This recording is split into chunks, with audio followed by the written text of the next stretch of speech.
মোৰ এটা হেঁপাহে আছিল যে অসমীয়া পৰম্পৰা ধৰি ৰাখি প্ৰত্যেকটো কামে আমি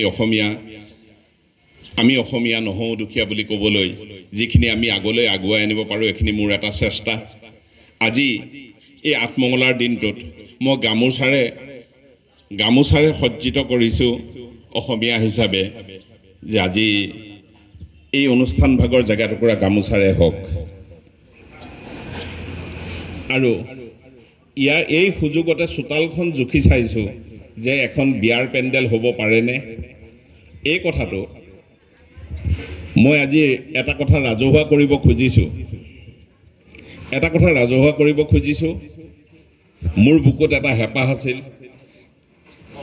যে এদিন এখন মঞ্চ হ'ব, যিখন মঞ্চ মই মা অনুষ্ঠানৰ নামত উৎসৰ্গা কৰিম। আজি এই মঞ্চখনেই মই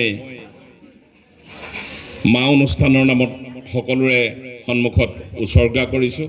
সকলোৰে এটা হাত চাপৰিৰ প্ৰয়োজন মই অনুভৱ কৰিছোঁ আৰু এই মঞ্চখন মই এনেকুৱাকৈ লৈ যাব খুজিছোঁ।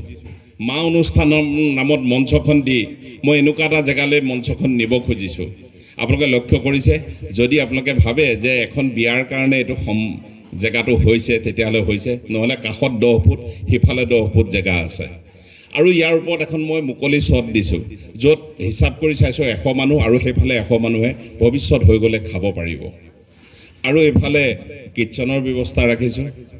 এইটো এটা মিটিং কৰা হ'ল, এখন বিবাহ বাহৰ হিচাপেও মই ঘোষণা কৰিছোঁ আৰু এই বিবাহ বাহৰ আৰু মিটিং হলটোৰ এটাই পাৰ্থক্য হ'ব যে ইয়াতে কোনো পে'মেণ্ট লোৱা নাযায়।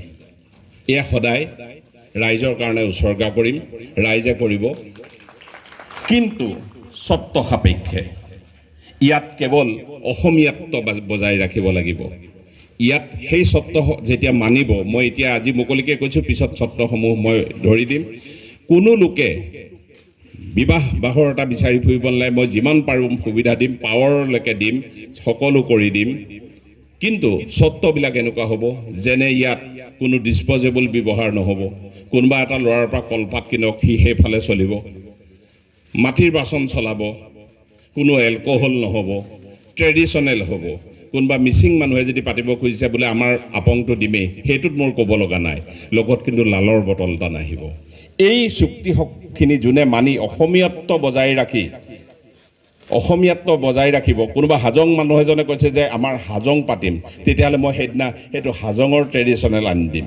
মিচিঙে পাতিলে মিচিঙৰ ট্ৰেডিশ্যন আনি দিম, বড়োৱে পাতিলে বড়োৰ ট্ৰেডিশ্যন আনি দিম। তেওঁলোকে যেনেকৈ বিচাৰে তেনেকেই দিম, কিন্তু চৰ্তখিনি ফুলফিল নহ'লে এই অনুষ্ঠান ভাগ দিয়া নাযায়। কোনোবা এটা দল সংগঠন কালিলৈ শিক্ষকে কৈছে যে আমি মিটিং এখন কৰিব খোজোঁ, তেখেতলোকক এইটো সুবিধা দিম। মোৰ সম্পূৰ্ণ হৈ উঠা নাই, এইখন চটৰ তলৰ হেৰিখিনিয়ে খোলা নাই, কিন্তু মই ঘোষণাখিনি কৰি দিছোঁ যে শিক্ষকসকলে কিবা মিটিং এখন কৰিব, তেখেতলোকৰ কাৰণে ফ্ৰী থাকিব, সকলো ফ্ৰী থাকিব, কোনো স্বাৰ্থ ৰখা নাযায়। আৰু কিছু চৰ্ত দিম, কিন্তু পে'মেণ্ট নোলোৱাকৈ, কোনো পইচা নোলোৱাকৈ বিবাহ ভৱন এটা আগবঢ়াবলৈ মই ভাবোঁ, মই চাগে প্ৰথম চিন্তা কৰিছোঁ। মই বহু ঠাইত ঘূৰিলোঁ, মই কেতিয়াও পোৱা নাই।